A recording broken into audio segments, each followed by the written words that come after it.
ಮರಾಠದ ಈ ಪುಂಡರ ಪುಂಡಾಟಿಕೆಯನ್ನ ಖಂಡಿಸಿ ದೊಡ್ಡ ಮಟ್ಟದ ಆಕ್ರೋಶ ಇವತ್ತು ಕರ್ನಾಟಕದಲ್ಲಿ ವ್ಯಕ್ತವಾಗಿರುವಂಥದ್ದು. ಕರ್ನಾಟಕ ಬಂದ್. ಬೆಂಗಳೂರಿನಲ್ಲಿ ಹಾಗಾದ್ರೆ ಹೇಗಿದೆ ಪರಿಸ್ಥಿತಿ? ಬೆಂಗಳೂರಿನಲ್ಲಿ public TV reality check. Karnataka bandh. ಬೆಂಗಳೂರಿನಲ್ಲಿ ಸದ್ಯಕ್ಕೆ ಪರಿಸ್ಥಿತಿ ಹೇಗಿದೆ? ಅಖಂಡ ಕರ್ನಾಟಕ ಬಂದ್ಗೆ ಯಾವ ರೀತಿಯ ಸ್ಪಂದನೆ ಸಿಗ್ತಾ ಇದೆ? ಬೆಳಗ್ಗೆ 6 ಗಂಟೆಯಿಂದ ಸಂಜೆ 6 ಗಂಟೆಯವರೆಗೂ ಕೂಡ ಎಲ್ಲವೂ ಸ್ತಬ್ಧವಾಗುತ್ತೆ ಅಂತ ಹೇಳಿ ಕನ್ನಡಪರ ಸಂಘಟನೆಯ ಹೋರಾಟಗಾರರು ಹೇಳಿದ್ರು. ಹಾಗಾದ್ರೆ ಬೆಂಗಳೂರು ಕೊಟ್ಟಿದ್ವು. ಬೆಳಗ್ಗೆಯಿಂದಲೂ ಕೂಡ ಸಾಕಷ್ಟು ಪ್ರತಿಭಟನೆಗಳು ಜೊತೆಗೆ ಆ ಸರ್ಕಾರದ ವಿರುದ್ಧ ಆಕ್ರೋಶ ವ್ಯಕ್ತಪಡಿಸುವಂತದ್ದೆಲ್ಲವೂ ಕೂಡ ಆಯ್ತು. ಸದ್ಯಕ್ಕೆ ಒಂದಷ್ಟು ಜನ ಪ್ರತಿಭಟನೆ ಮಾಡಿದಂತವ್ರನ್ನ ವಶಕ್ಕೆ ಪಡೆಯುವಂತ ಕೆಲಸಗಳು ಕೂಡ ಆಗಿದೆ. ಆದ್ರೆ ಬೆಂಗಳೂರಿನ ಈಗಿನ ಪರಿಸ್ಥಿತಿ ಹೇಗಿದೆ, ಬಂದ್ನ ಎಫೆಕ್ಟ್ ಬೆಂಗಳೂರಿಗೆ ಹೇಗಿದೆ ಅನ್ನೋದನ್ನ ರಿಯಾಲಿಟಿ ಚೆಕ್ ಮುಖಾಂತರ ನಾನು ನಿಮಗೆ ತೋರಿಸುವಂತ ಪ್ರಯತ್ನವನ್ನ ಮಾಡ್ತಾ ಇದ್ದೀನಿ. ಗಮನಿಸ್ತಾ ಇದ್ರಿ, ನಾವೀಗ ಮೈಸೂರು ಬ್ಯಾಂಕ್ ಸರ್ಕಲ್ ನಲ್ಲಿ ಇದ್ದೇವೆ. ಮೈಸೂರು ಬ್ಯಾಂಕ್ ಸರ್ಕಲ್ ನಲ್ಲಿ ಆ ವಾಹನಗಳ ಓಡಾಟ ಸಾಮಾನ್ಯವಾಗಿ ಕಂಡು ಬರ್ತಾ ಇದೆ. ಇನ್ನು ಎಡಭಾಗದಲ್ಲಿ ನೋಡೋದಾದ್ರೆ ಮೈಸೂರು ಬ್ಯಾಂಕ್ ಸರ್ಕಲ್ ನಲ್ಲೂ ಕೂಡ ಇನ್ನೂ ಕೂಡ ಪೊಲೀಸರ ಕಟ್ಟೆಚ್ಚರ, ಜೊತೆಗೆ ಎಲ್ಲರೂ ಕೂಡ ಮುಂಜಾಗ್ರತಾ ಕ್ರಮವಾಗಿ ಯಾವುದೇ ಕಾರಣದಲ್ಲಾದ್ರೂ ಯಾವುದೇ ಸಂದರ್ಭದಲ್ಲಾದ್ರೂ ಕೂಡ ಗಲಾಟೆಗಳು ಆಗಬಹುದು ಅನ್ನುವಂತ ಕಾರಣಕ್ಕೆ ಒಂದಷ್ಟು ಇನ್ನೂ ಕೂಡ ಹೆಚ್ಚಿನ ಭದ್ರತೆಯನ್ನ ಮಾಡ್ಕೊಂಡಿರುವಂತದ್ದು. ಇನ್ನು ಬೇರೆ ಬೇರೆ ಪ್ರದೇಶಗಳನ್ನ ಕೂಡ ಈಗ ನಾನು ನಿಮಗೆ ತೋರಿಸುವಂತ ಪ್ರಯತ್ನವನ್ನ ಮಾಡ್ತೇನೆ. ಗಮನಿಸ್ತಾ ಇದ್ರಿ, ಇದು ಮೈಸೂರು ಬ್ಯಾಂಕ್ ಸರ್ಕಲ್ ನಿಂದ ನೇರವಾಗಿ ಮೆಜೆಸ್ಟಿಕ್ ಮಾರ್ಗಕ್ಕೆ ಅಂದ್ರೆ ಮೆಜೆಸ್ಟಿಕ್ ಕಡೆಗೆ ಹೋಗುವಂತಹ ಮಾರ್ಗ.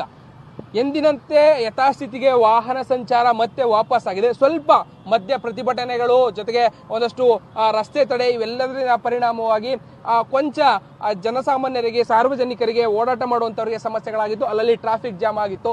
ಬಟ್ ಈಗ ಯಥಾಸ್ಥಿತಿಗೆ ಮರಳುತ್ತಾ ಇದೆ. ವಾಹನಗಳ ಓಡಾಟ ಎಂದಿನಂತೆ ಕಂಡು ಬರ್ತಾ ಇದೆ.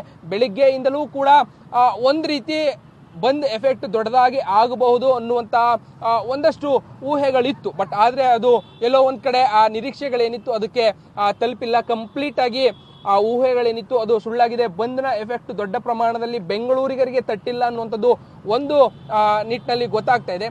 ಗಮನಿಸಬಹುದು ವಿಜುವಲ್ಸ್ ಗಳನ್ನ. ಇದು ಮೆಜೆಸ್ಟಿಕ್ಗೆ ಹೋಗುವಂತಹ ಮಾರ್ಗ ಏನಿದೆ ಆ ಮಾರ್ಗ. ಇದಾದ ಬಳಿಕ ನಾನು ಚಿಕ್ಕಪೇಟೆ ಒಳಭಾಗಕ್ಕೆ ನಿಮ್ಮನ್ನ ಕರ್ಕೊಂಡು ಹೋಗ್ತೇನೆ. ಚಿಕ್ಕಪೇಟೆ ಮಾರ್ಗ ಗಮನಿಸ್ತಾ ಇರ್ಬೋದು. ಇದು ಚಿಕ್ಕಪೇಟೆ ಬೆಂಗಳೂರಿನ ಒನ್ ಆಫ್ ದಿ ಏನು ಜಾಸ್ತಿ ಜನ ಸೇರುವಂತಹ ಪ್ರದೇಶ. ಇಲ್ಲೂ ಕೂಡ ಬಂದ್ಗೆ ಬೆಂಬಲವನ್ನ ಸೂಚಿಸಲಾಗಿತ್ತು. ಕೆಲವೊಂದಷ್ಟು ಅಂಗಡಿ ಮುಂಗಟ್ಟುಗಳು ಮುಚ್ಚಿದೆ.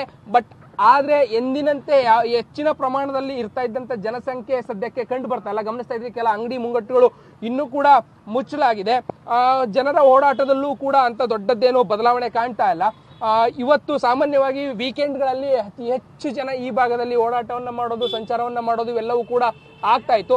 ಕೆಲವೊಂದಷ್ಟು ಜನ ಅಂಗಡಿ ಮುಂಗಟ್ಟುಗಳನ್ನ ತೆರೆಯುವಂತ ಕೆಲಸವನ್ನ ಮಾಡ್ತಾ ಇದ್ದಾರೆ. ಜೊತೆಗೆ ಈಗಾಗಲೇ ತೆರೆದಿದ್ದಾರೆ. ಇನ್ನೊಂದಷ್ಟು ಜನ ಅಂಗಡಿಗಳನ್ನ ಕಂಪ್ಲೀಟ್ ಆಗಿ ಮುಚ್ಚೋದ್ರ ಮುಖಾಂತರವಾಗಿ ಬಂದ್ ಏನಿತ್ತು ಆ ಬಂದ್ಗೆ, ಕರ್ನಾಟಕ ಬಂದ್ಗೆ ಬೆಂಬಲವನ್ನ ಕೂಡ ಸೂಚಿಸಿರುವಂತದ್ದು. ಸಾಮಾನ್ಯವಾಗಿ ಮಧ್ಯಾಹ್ನದ ತನಕವೂ ಕೂಡ ಇದೇ ಪರಿಸ್ಥಿತಿ ಚಿಕ್ಕಪೇಟೆಯಲ್ಲಿ ನಿರ್ಮಾಣ ಆಗ್ಬೋದು. ಅದಾದ ಬಳಿಕ ಚಿಕ್ಕಪೇಟೆಯಲ್ಲಿ ಹಂತ ಹಂತವಾಗಿ ಸಾಮಾನ್ಯ ಯಥಾಸ್ಥಿತಿಗೆ ಮರಳುವಂತಹ ಸಾಧ್ಯತೆ ಇದೆ. ಅಂಗಡಿ ಮುಂಗಟ್ಟುಗಳು ನಿಧಾನಕ್ಕೆ ಓಪನ್ ಆಗ್ತಾ ಇದೆ. ಗಮನಿಸ್ತಾ ಇರ್ಬೋದು, ಅಲ್ಲಲ್ಲಿ ಪೊಲೀಸರು ಕಣ್ಗಾವಲು ಕೂಡ ಕಂಡು ಬರ್ತಾ ಇದೆ. ಹೆಚ್ಚಿನ ಸಂಖ್ಯೆಯಲ್ಲಿ ಪೊಲೀಸರ ನಿಯೋಜನೆಗಳು ಕೂಡ ಆಗ್ತಾ ಇದೆ. ಯಾಕಂದ್ರೆ ಗಲಾಟೆಗಳು ಆಗಬಹುದು, ಒಂದಷ್ಟು ಜನ ಹೋರಾಟಗಾರರು ಈ ಕಡೆಗೂ ಕೂಡ ಬಂದು ಪ್ರತಿಭಟನೆಯನ್ನ ಮಾಡಬಹುದು ಅನ್ನುವಂತ ಕಾರಣಕ್ಕಾಗಿ ಪೊಲೀಸರನ್ನ ಹೆಚ್ಚಾಗಿ ನಿಯೋಜನೆ ಮಾಡುವಂತಹ ಕೆಲಸಗಳನ್ನ ಮಾಡಲಾಗಿದೆ. ವಾಹನ ಓಡಾಟ ಇದೆ. ಬಟ್ ಆದ್ರೆ ಸಾಮಾನ್ಯ ದಿನಗಳಲ್ಲಿ ಇದ್ದಂತಹ ರೀತಿಯಲ್ಲಿ ಈ ಭಾಗದಲ್ಲಿ ಹೆಚ್ಚಿನ ವಾಹನ ಓಡಾಟ ಏನು ಕಂಡು ಬರ್ತಾ ಇಲ್ಲ. ಜನರ ಓಡಾಟವು ಅಂತ ದೊಡ್ಡ ಪ್ರಮಾಣದಲ್ಲಿ ಕಂಡು ಬರ್ತಾ ಇಲ್ಲ.